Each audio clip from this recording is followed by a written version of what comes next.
Hey class, what I want to do with today's lecture is to fill in a couple gaps that I thought were missing in the International Sport Marketing chapter. And there's two things we're really going to look at today. First, I want to give you some more information about the global sports consumer. And second, I want to fill you in a little bit more on sports sponsorship and its unique attributes in the global marketplace. The first thing that's really important to understand about global sports consumers is that they have a really strong sense of identity. And when we talk about identity, what we're talking about is a sense of self or personhood. And all of us have numerous identities with which we describe ourselves. And there are a lot of factors that contribute to who we are. So, who our parents are, where we live, what school we go to, what community we live in. All those things contribute to our identity. But one of the major ones for sports consumers is the place. Where do they live? Obviously, if you meet somebody, one of the first things you're going to find out about them is where they're from. If you're from Northern California, you've got a certain set of assumptions about that person. If they say they're from Southern California, there's another set of assumptions. If they're from the Central Valley, that means something entirely different. So that plays a role in our identity. The second thing that's important about our identity is that our group membership plays a significant role in how we feel about that. So as you can see here, identity is grounded in the groups to which we belong. The groups that we value, the groups that we're a part of, we call those the in-groups, and we tend to praise those groups, especially when they do things well. So if we're from the Central Valley, we take pride in being from the Central Valley. If we're from the Bay Area, we take pride in being from the Bay Area. And one of the things that defines who we are and where we're from is demeaning the groups that are considered out-groups, or those groups that we're not affiliated with. So obviously, if you go to a particular high school and you have a rival high school, one of the things that you'll definitely do with that rival high school is talk about how bad they are. And obviously, you'll talk about the good things that your group has done, and we gather a lot of self-esteem from those good things we do. We feel better about who we are when we're with a group that has a lot of success or that we're proud of being a part of. Sport, not surprisingly, capitalizes on this a lot.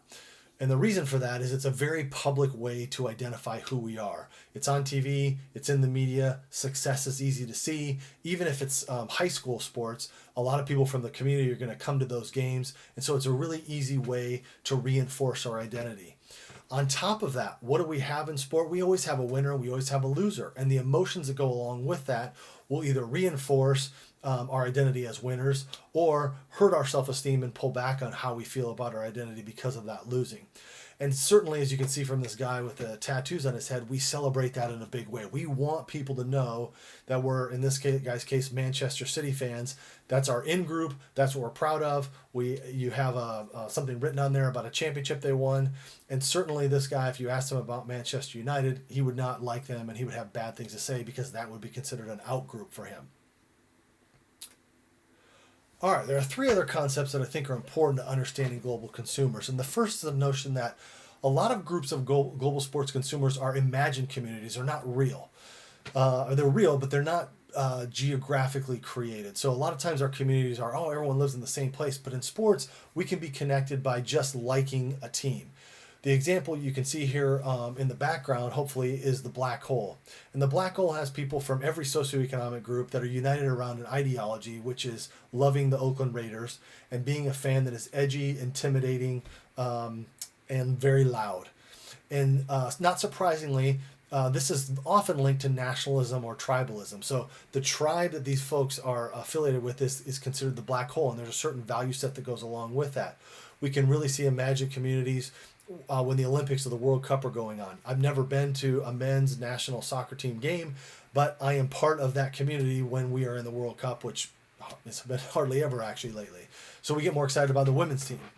And so not surprisingly, the support for sports teams and nations during sport competitions is a really good example of imagined communities. These imagined communities often exhibit what is called willful nostalgia. That is a recollection for the great moments in the teams or the nation's past, and we kind of sculpt away those bad things. And a good example of this would be with the New England Patriots. Certainly Patriots fans are going to remember all those great championships that Tom Brady won and that Bill Belichick won with him.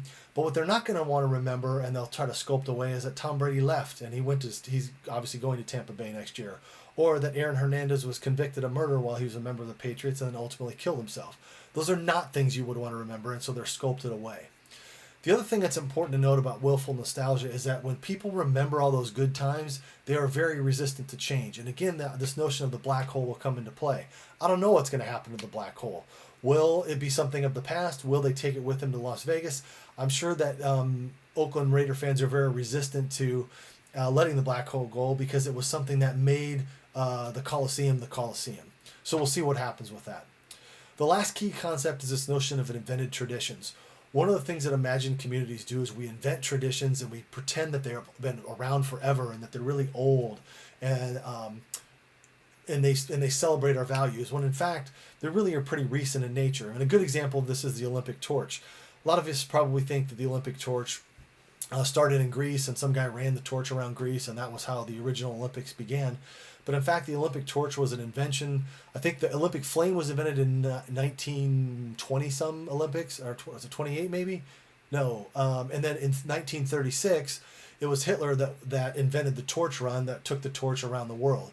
And so even though this was something that was invented by Nazis, we still celebrate it as a tradition of the Olympics, even though it's an invented tradition. So how do these things sort of apply to the global sports fan? Well, there's two real important ways that I want to conclude with. The first is that for global sports fans, we tend to see a real uncompromising adherence to location. And the first way this manifests is that we do not see franchise movement. You would not see Arsenal all of a sudden move from London to Manchester or some other city. They might build new stadiums, but those stadiums will still be very much in the same city or location. So you're not going to see any franchise movement like you see in the U.S. The second thing is that we don't have a lot of fluidity in an affiliation. The team that you root for as a kid or as a young adult, you're going to stick with them, as you can see here from the picture, is till you die. So this is Sunderland Till I Die is actually a TV show on Netflix that you can watch. It talks about how diehard fans are of Sunderland, which is in the northeast of England. In extreme cases, this adherence and this belief in this community around particularly soccer clubs will result in hooliganism, which is violence between fans of various soccer teams. It doesn't really happen too much in the United States on an organized basis, but obviously the chapter that you read about Chelsea, or you will read about Chelsea, will talk a little bit about how hooliganism started and why. The second major thing the second major way that this applies to the global sports fan is a real emphasis on national team performance. In the United States, we tend to get excited about our national teams when the Olympics are going on and during the World Cup. For other countries, there's constant attention to the national team, and it's not just the national team for soccer. It could be cricket, it could be rugby, it could be basketball, it could be volleyball, depending on what country we're talking about. But people get excited about this, and it's not really tied to the Olympic or the World Cup years. This picture that you can see here is as a rugby sevens event in London that I attended, and there were people from all over the world who were there showing their flags and chanting their songs for their nations. And I think a real difference or a real cause for this is that there's a difference in funding. In the U.S., we rely on athletes and corporate sponsors and universities to really develop the talent in our country. In other countries, they have government programs designed to develop national team athletes. So citizens of other countries have actually a financial investment in their teams doing well. And so I think that manifests itself in a greater emphasis and greater care for national team performance. Okay, the last slide here is about the differences in global sports sponsorship in other countries outside of North America. And there's three we'll focus on. The first you can see here is in stadium names. In the US and Canada, stadium naming rights are a very big source of revenue. Outside of North America, it's really, really rare. Stadium names are sacred. You can see here as an example from Newcastle United. Sports Direct put their name on the stadium in 2011. I actually went there in 2011, and the fans were absolutely resistant to even using that name for the stadium. In addition to that, the media was resistant to using that name. And so the benefits that Sports Direct thought they were going to get by having a corporate name on the stadium were actually lost because fans and media didn't go for it.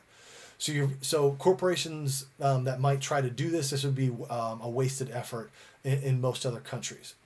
Instead, what European soccer clubs and rugby clubs and cricket clubs do is they use jersey sponsorship. So this is super, super common outside the U.S.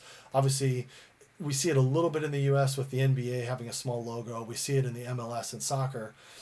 but it's an extremely lucrative way for soccer clubs or rugby clubs to make money. You can see here with Barcelona's jersey, Qatar paid $41 million last year to have their name on the front of the jersey. The little swoosh that Nike put on there was something like $35 or $36 million for a year. So they generate, over $80 million a year in shirt sponsorship just from the corporations. This is a smart investment because it generates visibility in a lot of different ways. First off, when the team's on TV, those companies are going to get tremendous exposure. But on top of that, they sell millions of jerseys every year, and those jerseys walk around towns and cities all over the world.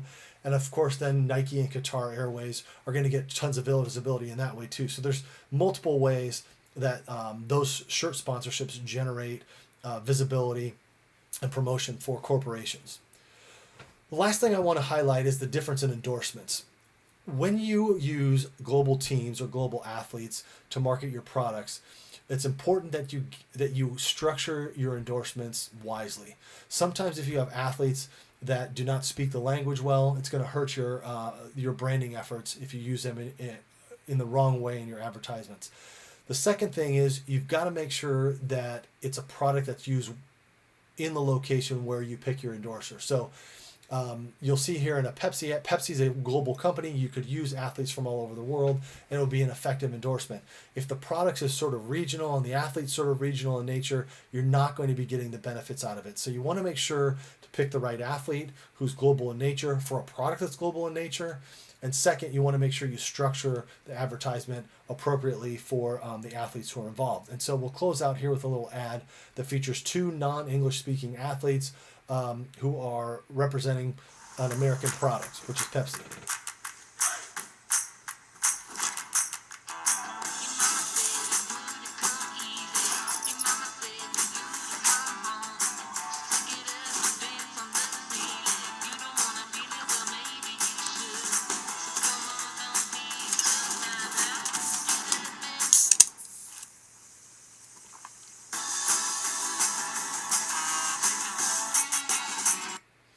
So you can see there great use of two world famous soccer players to endorse a global product, and then you add on top of that the UEFA Champions League like there. You get promotion in a lot of different ways, and the athletes don't have to say a word. So again, thanks for your attention on this. Just wanted to clear up some things relative to sport and sponsorship, and thanks for your attention.